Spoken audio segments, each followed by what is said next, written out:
जंग और इखलाकियात का तीसरा एपिसोड। आज बात करते हैं जंग अजीम की, जंग अजीम दोम की।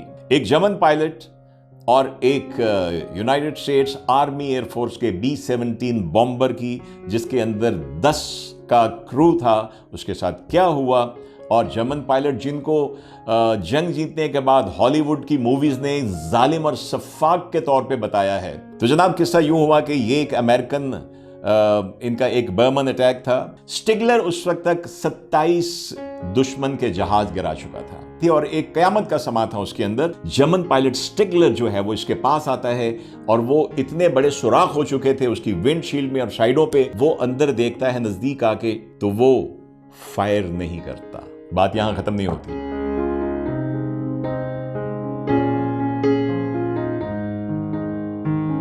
वॉर एंड एथिक्स, जंग और इखलाकियात का तीसरा एपिसोड आज हम आपके साथ कर रहे हैं। अब भारत और पाकिस्तान से निकल के हम जाते हैं इंटरनेशनल एरिना की तरफ। तो जो सबसे बड़ी जंगें दो हुई पिछली सदी में, वो पहली जंग अजीम और दूसरी जंग अजीम थी। अब देखिए, बात वही इखलाकियात की आ जाती है, और ये आप इसको दीनी तौर पे, इस्लामी तौर पे देख लीजिए या इखलाकी तौर पे देख लीजिए। जंग में आप जहां अपना फर्ज निभा रहे हैं कि आपने दुश्मन के सिपाहियों की जान लेना है, वही सिपाही अगर आपकी कैद में आ जाता है या माजूर हो जाता है या जख्मी हो जाता है, तो आपकी इखलाकी और हमारे लिए हमारी दीनी जिम्मेदारी हो जाती है कि उस जख्मी को, अगर वो हमारे पास जंगी कैदी के तौर पे आ गया है, उसका इलाज करना, और अभी तक जंगी कैदी बनने से पहले जिसकी हम जान लेने के दर पे थे, अब उसकी जान की हिफाजत हमारी जिम्मेदारी बन जाती है। और ये इखलाकियात हर दीन, हर मज़हब में, हर माशरे में होती हैं, होनी चाहिए। उसको कोई फॉलो करे या ना करे, ये बात की बात है। आज बात करते हैं जंग अजीम की, जंग अजीम दोम की। एक जर्मन पायलट और एक यूनाइटेड स्टेट्स आर्मी एयरफोर्स के B-17 बॉम्बर की, जिसके अंदर 10 का क्रू था। उसके साथ क्या हुआ, और जर्मन पायलट जिनको जंग जीतने के बाद हॉलीवुड की मूवीज ने जालिम और सफाक के तौर पे बताया है। जो हमने उनकी फिल्में देख के हम समझते थे कि अगर जर्मन कोई जो है वो कॉकपिट में बैठा हुआ है या महाज के ऊपर है, तो उसके अंदर ना कोई रहम है, ना उसके अंदर कोई अखलाकियात है। लेकिन ऐसा नहीं था, क्योंकि ये जो एग्जाम्पल मैं दे रहा हूँ, ये पूरे आपको वेस्टर्न जो उनके जो कुव्वतें थीं, जो अमेरिकन और उसके एलाई थे, मुझे अभी तक उनमें से कम कोई ऐसी एग्जाम्पल नहीं मिली। तो जनाब, किस्सा यूं हुआ कि ये एक अमेरिकन इनका एक बर्मन अटैक था। उसके अंदर बहुत सारे इनके बॉम्बर जहाज जाने थे। उनमें से एक बॉम्बर जहाज के 10 क्रू का कैप्टन था उस वक्त का लेफ्टिनेंट चार्ल्स ब्राउन, जिसको चार्ली ब्राउन कहते थे। चार्ली ब्राउन अपने मिशन पे गए, बॉम्बिंग मिशन के लिए गए। इनके साथ 9 मेंबर और थे, जिसमें टेल गनर, विंग गनर होता है, को पायलट होता है, मेडिकल के लोग होते हैं अंदर। वो चूँकि 8-10 लोगों का क्रू होता है, तो वो अंदर आप मेडिकल की वो चीज़ें भी कैरी करते हैं। तो आपका मेडिकल असिस्टेंट होता है, आपके 3-4 गनर्स होते हैं, नेविगेटर होता है, को पायलट होता है। 10 का क्रू था जिसको लीड कर रहे थे लेफ्टिनेंट चार्ली ब्राउन या चार्ल्स ब्राउन, जिनका पूरा नाम था। वो अपना बॉम्बिंग मिशन करते हैं, और उस बॉम्बिंग मिशन के जब ये जा रहे थे, इनके साथ और भी बहुत सारे बॉम्बर थे। पूरी फॉर्मेशन थी बहुत सारे बॉम्बर्स की, B-17 थे। अच्छा, वहाँ पे जिस बर्मन एरिया में जहाँ पे बॉम्बिंग करनी थी, उसमें कोई 250 स्ट्रॉन्ग उनका फ्लैग, जिसको कहते हैं, एयर डिफेंस था, जिसमें एंटी एयरक्राफ्ट गन्स थी और उनके फाइटर्स थे। ये सारे मिला के कोई 200-250 के करीब उनके ऑपोजिट साइड से इनको रेजिस्टेंस मिलना था, और ये इनको ब्रीफ किया गया था। ये अपना मिशन करते हैं, जाते हैं, बॉम्बिंग करते हैं, और जब बॉम्बिंग करते हैं तो इनके जहाज को उनकी जो जर्मनों की एंटी एयरक्राफ्ट गन्स वो हिट करती हैं। एक इंजन इनका बिल्कुल ख़त्म हो जाता है। इनकी जो फ्रंट विंडशील्ड प्लेक्सी ग्लास जो लगा होता है वो हिट हो जाती है, और जहाज़ का एक और इंजन वो 50% पावर के ऊपर आ जाता है। इनकी जो एक गन हिट होती है, और अंदर इनका क्रू हिट होता है। अब जब बॉम्बिंग करके वापस आने लगे, तो जहाज़ अब तकरीबन जो है 55% पावर के ऊपर, उसके चारों इंजन्स में जो पावर टोटल थी उसका कोई 50-55% सिर्फ मिल रहा है। अभी वहाँ से वापस आना शुरू करते हैं, चूँकि हिट हो जाते हैं तो ये वो स्पीड नहीं मेंटेन कर सकते जो बाकी जहाज़ जो बच गए थे इनके B-57s, वो वापसी की तरफ जिस स्पीड से रवाना थे। तो उसका नतीजा क्या हुआ कि ये जहाज पीछे रह गया। अब नीचे चूंकि इनकी स्पीड इतनी नहीं होती थी, बहुत सारे जर्मन पायलट जो थे वो एयरबॉर्न थे, और एक इनके जो लेफ्टिनेंट स्टिगलर थे वो नीचे अपना जहाज तैयार कर रहे थे। लेकिन मैंने कहा चूंकि बॉम्बर इतने स्लो होते थे उस जमाने के, इन्होंने जहाज अपना तैयार कर रहे थे, जहाज इनका लोड हो रहा था। ये फाइटर जहाज था जिसकी स्पीड ज्यादा होती है। तो स्टिगलर भी अपने बाकी बहुत सारे साथियों के साथ ये एयरबॉर्न होते हैं और ये उनको शामिल करते हैं, उनमें शामिल होते हैं जो जर्मन जहाज पहले से इन बॉम्बर्स को, अमेरिकन बॉम्बर्स को चेक कर रहे थे और उनको गिरा रहे थे। अब स्टिगलर देखिए, एक एस पायलट तब तक मशहूर हो चुके थे। एस कहते हैं जो दुश्मन के बहुत सारे जहाज गिरा चुका हो, जैसे हमारे एम आलम थे। स्टिगलर उस वक्त तक 27 दुश्मन के जहाज गिरा चुका था।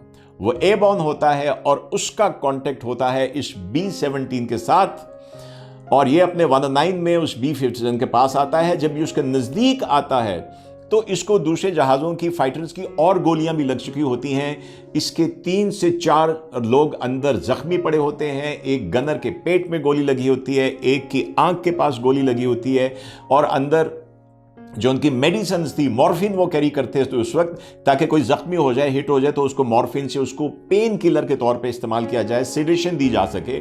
वो भी उनकी ज़ाय हो चुकी थी और एक क़यामत का समा था उसके अंदर। और मज़ीद हिट होने की वजह से अब इस B-57 की पावर कोई 40% के करीब चारों इंजन की रह गई थी। ये सबसे पीछे रह गया था। जर्मन पायलट स्टिगलर जो है वो इसके पास आता है और वो इतने बड़े सुराख हो चुके थे उसकी विंडशील्ड में और साइडों पे, वो अंदर देखता है नज़दीक आके तो वो फायर नहीं करता। बाद में किसी ने उससे पूछा कि आपने क्यों नहीं किया, तो उसने कहा कि जंग से पहले, जी हाँ, ये जर्मन पायलट, वो कहता है कि मेरे कमांडर के मुझे अल्फाज याद आए। उसने मुझे कहा था कि अगर दुश्मन के किसी जहाज का अगर पायलट पैराशूट से छलांग लगा चुका है जिसके जहाज को तुम शूट कर चुके हो, अगर तुम में से किसी ने उस पैराशूट के ऊपर गोली चलाई तो मैं तुम्हें शूट कर दूंगा। जी हां, ये जर्मन कमांडर ने अपने जर्मन पायलट्स को ब्रीफ किया था, जिनको डिमोनाइज करके हॉलीवुड हमें पेश करता है। तो अब ये कहता है कि मुझे वो अल्फाज याद आए। तो मेरे लिए ये जहाज जो कि क्रिपल हो चुका था, जिसके अंदर जख्मी मैं देख सकता था, इतने नज़दीक आ जाते थे, स्लो स्पीड जहाज होते थे, मुझे वो नज़र आ रहा था, तो मेरे लिए ये बिल्कुल उस पायलट की तरह था जो जिसका जहाज तबाह हो चुका है और वो पैराशूट से नीचे आ रहा है। अब स्टिगलर चाहता था कि ये इसको नीचे अपने लैंड करवाए, उनको वो सिग्नल दे रहा था, लेकिन जो चार्ली ब्राउन था उसको वो समझ नहीं आ रही थी वो सिग्नल्स क्या है, वो क्या कह रहा था।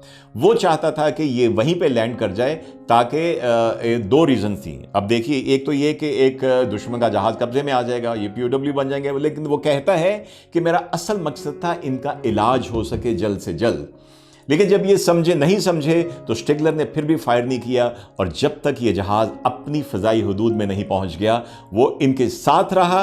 बल्कि ये आप सुनिए, वो जिस साइड से जर्मनों की जो एक एंटी एयरक्राफ्ट गन्स लगी हुई थी वो उस साइड पे आ गया, ताकि जर्मन गन्स अपने जहाज को देख के इसके ऊपर फायरिंग न करें। कमाल इखलाकियात है, कमाल इक़दार की बात है और इंसानियत की बात है।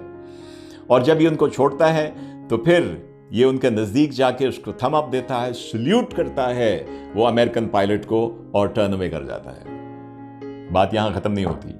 बरसों गुजर गए, वो जहाज लैंड हो गया, जंग खत्म हो गई।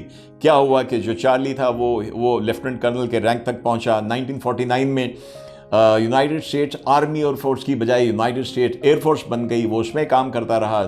वहाँ से रिटायर होकर उसके बाद वो सिविल सर्विसेज में चला गया। बहुत से मुल्कों में उसने एज डिप्लोमेट काम किया। और दूसरी तरफ स्टिगलर 1953 में माइग्रेट कर जाता है कनाडा, और वहाँ जाके वो बड़ा मशहूर एक बिजनेसमैन बन जाता है।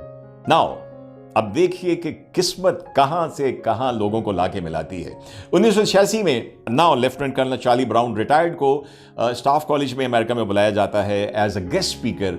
वहां पे जाते हैं तो उसको लोग कहते हैं कि अपना कोई वॉर, सेकेंड वर्ल्ड वॉर का यादगार किस्सा सुनाएं। अच्छा, थोड़ा सा वापस जाता हूं। जब वो जहाज लैंड करता है वो और अपने इमीडिएट कमांडर को बताता है चार्ली ब्राउन के मेरे साथ जर्मन पायलट ने ये किया है, तो वो जो है कहता है मेरा कमांडर मुझे मना कर देता है कि ये कहानी किसी को मत सुनाना, कि कहीं अमेरिकन पायलट के दिल में जर्मनों के लिए नरमी का जज्बा ना आ जाए। क्या आप देखिए कि दोनों में कितना फर्क है। लेकिन ये कहता है कि मैंने अपने सीनियर कमांडर को नहीं बताया कि अगर ये खबर फैल गई तो कहीं जर्मन पायलट का वहां पे कोर्ट मार्शल ना हो जाए कि तुमने क्यों नहीं गिराया जहाज को। नाउ गेटिंग बैक, 1986 ये अपना किस्सा सुनाते हैं और इसके बाद इनको ख्याल आता है चार्ली ब्राउन को कि मैं कहीं ढूंढूं कि ये बंदा है कौन, वो who was, he didn't know कि कौन था। 4 साल लगते हैं उसको ढूंढने में, लेकिन नहीं मिलता। तो फाइनली वो एक वेटरन पायलट्स का एक मैगजीन छपता था जिसमें सारे मुल्कों के लोग शामिल थे। ये वहाँ पे अपनी कहानी छापते हैं, वहाँ पे इनकी कहानी छपती है। कनाडा में स्टिगलर वो कहानी पढ़ता है और वो कांटेक्ट करता हुए दिए हुए नंबर पे, और तब वो उसको सारी निशानियां बताता है। कहता है कि मैं था, वो सारी निशानियां बताता है, क्रॉस एक्सचेंज करते हैं सारी इंफॉर्मेशन। चार्ली ब्राउन एक्नॉलेज करता है, यस ये था, यहाँ पे तुमने थम अप किया था, यहाँ पे तुम्हें वो सारी चीज़ें हो जाती है। और उनका उस वक्त 1990 में एक दूसरे से राब्ता होता है, दोनों मिलते हैं और 2008 तक, अगले 18 बरस तक वो दुश्मन जो एक दूसरे को मारने के लिए आए थे, जो जंग के दौरान ही इखलाकियात और इंसानियत की आला इक़दार का मुजाहरा करते हुए एक दूसरे का ख्याल रखते, बल्कि जर्मन ने इनका ख्याल रखा और इसने इतना ख्याल रखा कि उसकी खबर को आम ना होने दे, उसका कोर्ट मार्शल ना हो जाए। वो दोस्त के तौर पे रहते हैं 18 बरस। 2008 में फिर 3-4 माह के वक्फे से दोनों का इंतकाल हो जाता है और वो भी एथिक्स इन वॉर की एक कहानी छोड़ गए। अखलाकियत का पास कीजिए, जंग हो या अमन हो, कि यही इंसानियत है। अपना ख्याल रखिए। खुदा हाफिज।